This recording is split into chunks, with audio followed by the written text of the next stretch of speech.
Hi, my name is Jennifer Harrison, and I'm the field coordinator for Western Michigan University's School of Social Work at the Kalamazoo teaching site. And we're going to be talking to you today as field students about intern placement tracking, which is a software system that we use to manage field education in the School of Social Work. So welcome. This video tutorial is about 15 minutes long, and you'll also see some tip sheets on our website that you can download if you're more of a learner that way. So I'm going to be talking about several different features of intern placement tracking today. We'll talk about getting started with logging in, your homepage in IPT, how you can sort and select various field preferences, how you'll know how to use the forms once you're in field, how to upload documents, and then just some final acknowledgments about how our program with IPT got started, so that hopefully you'll be successful. So first of all, Western Michigan University School of Social Work has implemented intern placement tracking as a web-based software that is entirely, that there can be different people that log on to the software. So you as a student, the field instructor, the faculty liaison, and the field coordinator, myself, as well as the rest of the field office team, will be able to log on based upon specific password protected user roles and interact with the software to be able to have field files like learning contracts and field applications in one spot. Even though IPT is used on a secure server, it's available any place you have access to online. It's also this role-based, so certain people will be able to see certain things within the software. So let's talk about how you get started with logging onto IPT. First of all, the email or the website for IPT is www.runipt.com. It's probably important for you to bookmark that page because you'll be using it throughout your field placement from application to the end of your field placement. You'll log on for the first time using an organizational name, which is WMICH, W-M-I-C-H, all lowercase, an initial alphanumeric username, which will send you, and then you'll change that to whatever you want. Most people change it to their Western Michigan email, but you can change it to any username you'd like, and then a password. Your password will be IPT, all lowercase, for your first login, and then again, you'll change your password to something of your choosing. We won't know what your password is, only you will. If you're having trouble logging in, feel free to contact Michelle Adams, who's our support staff in the field office, at michelle.adams@wmich.edu or 387-3201. If there's ever a time where you forget your password, you can click on the Forgot Your Username or Password button and enter your organizational ID and your role as well as your email address, and you'll be sent a new single-use username and password so that you can update those on your own. If you have any trouble and you're not able to figure out how to update your username and password, feel free to contact us and we'll help you out. All right, so let's talk about, this is what your IPT homepage will look like. And you'll see at the top of your homepage, like here on the screen, on the slide, is School of Social Work, Western Michigan University, and you'll be logged in with your name as well as your role in the system. And then the rest of your homepage has a like a toolbar on the left-hand side that has My Forms. You'll see after the My Forms, there's a 2 in parentheses, and that means that this particular test student has 2 forms that they're ready to work on. And there's also this change password in case you wanted to change your password to something even fancier. And then at the top of the menu bar, there's your student detail page, and there's also the field organization list, which we'll talk about in just a second. So this is, if you were to click on your student detail page, this is the page you'd be taken to. So this is where you will view and add information about yourself, and you'll upload your field application. So one of the first things that you'll want to do is to upload information about your contact information as well as emergency contact information. You will need to use for your email address, and we've probably already loaded that in there, but you will need to use your wmich.edu email address, because anytime we're communicating with you about field education, we're going to be using that Western Michigan email. So let's talk about how you can upload different documents. Two of the main documents that you'll upload into IPT as part of your field application are your resume and your narrative responses. And your narrative responses are responses in either a cover letter format or a simple narrative like question 1 and then the response to the 10 questions that we have at the bottom of your student detail page. So that helps give your field organization some more detail about you beyond your resume, as well as acting as a writing sample. So for both your resume and your narrative, it's of course important that those two documents reflect you well and have good grammar and spelling so that they look like the professional documents they are. So how you'll update those, or how you'll upload those rather, is by clicking, anytime you see this paper and pencil button in IPT, that's an area where you can upload a document from your computer. So you'll click on that paper and pencil icon, and that will take you to where it'll say browse, and then you'll browse from your computer or your flash drive or whatever drive you're trying to browse from, and then click upload the file for to upload like your resume, for instance. If you want to upload a picture of yourself, which you can do on your student detail page, that just helps with potential field instructors and even us in the field office with being able to pair a name with a face. You can upload a photo if you want to, and you don't have to if you don't want to. Keep in mind that if you do upload a photo, it should probably be just of you, and also something that you would be okay with a prospective field instructor or even a prospective employer seeing. So no shots of yourself with the funnel at Cozumel. So in the same way that you uploaded your resume, you'll click on the upload picture, and then it'll allow you to browse on your computer files or other files and select a picture that you'd like. Selfies are fine. So then, so let's go to the bottom, closer to the bottom of your student detail page, and that's where you'll see field assignments. So when you're first doing your field application and it's being reviewed by an organization, we will attach you to that organization for a single semester. So for instance, for fall semester 2014, this test student was paired with what's called a test agency, with their field instructor being a test Jane. And that allows Jane to go into her IPT login and be able to view your full application. Once you are confirmed with a placement for both semesters, then we will add you for both semesters, like is shown here, for fall 2014 and spring 2015. So that's when we know that you're locked in with a particular agency and field instructor for your field placement.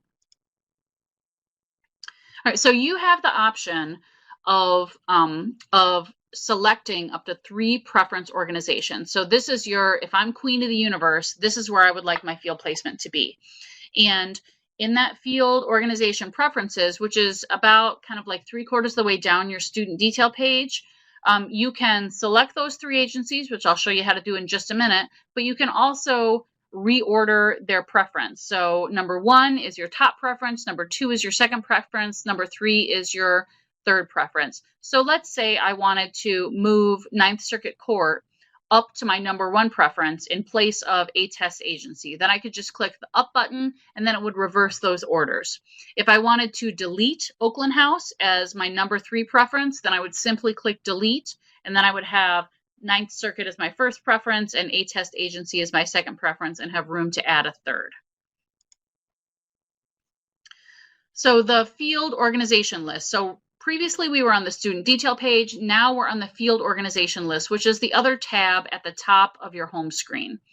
And what you can do with the field organization list is this is where you can look at the universe of all of our field placements and select up to 3, or just investigate and research field organizations and what their field placements look like in IPT, or to give you some links that you can use so that you can look them up on the web, or find other materials about organizations to see if they're an agency that might be a good fit for you.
You will add information like here on 7/11/2016, in addition to getting free Slurpees, because that's free Slurpee Day. You also attended an ethics training, and so there will be that little paper and pencil icon there. So when you click on that, then you can type in a free text narrative what you did that day, and then your start time and end time in 24-hour time format. So keeping in mind that this is like, let's look at the first line. It starts at 1400, which anytime after noon, you're going to add 12 to. So 1400 hours is 2 p.m. and ended at 1630, which is 4:30 p.m. And so once you enter that information, it's going to auto-calculate both your hours that day and then your total hours. So you'll see with the second time, went into the field placement at 10 a.m., left at 12 p.m., so it's another 2 hours, and so then it's auto-calculating that at 4.5 hours. And then your field instructor will go in under their login, and then they can sign off on your time log after each entry about every week when you're doing field instruction, or at the very least every other week, so that they're updated on what you're doing. This is also a really nice thing for field instructors, because after the first few weeks of your placement, when you're doing primarily orientation and shadowing, you'll begin to do a few more independent activities, so you won't be around your field instructor all the time that you're in field. And so this is a nice way to update so that you know what you're doing, and your field instructor is also aware of the tasks that you're completing.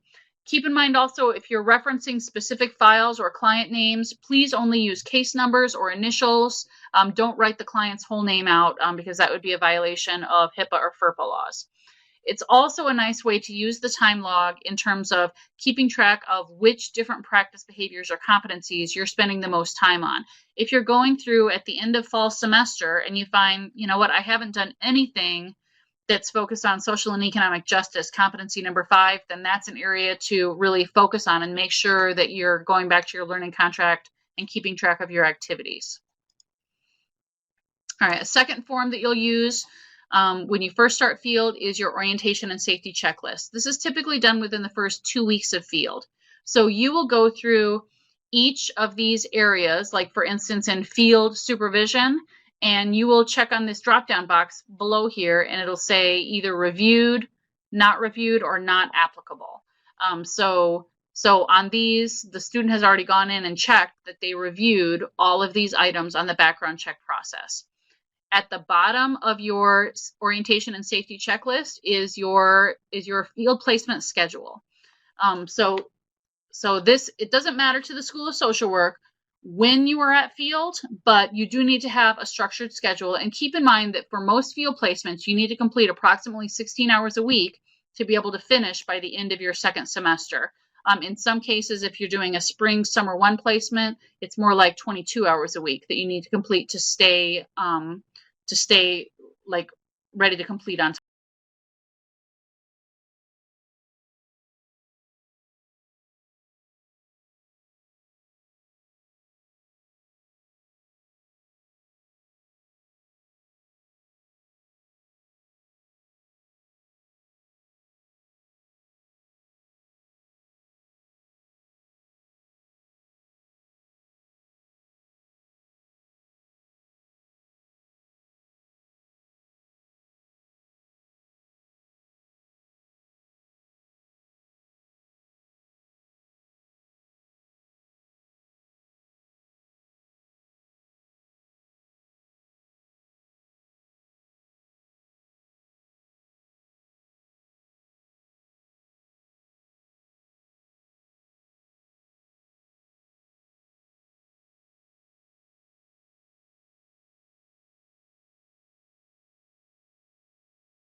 All right, thanks so much. And we're going to stop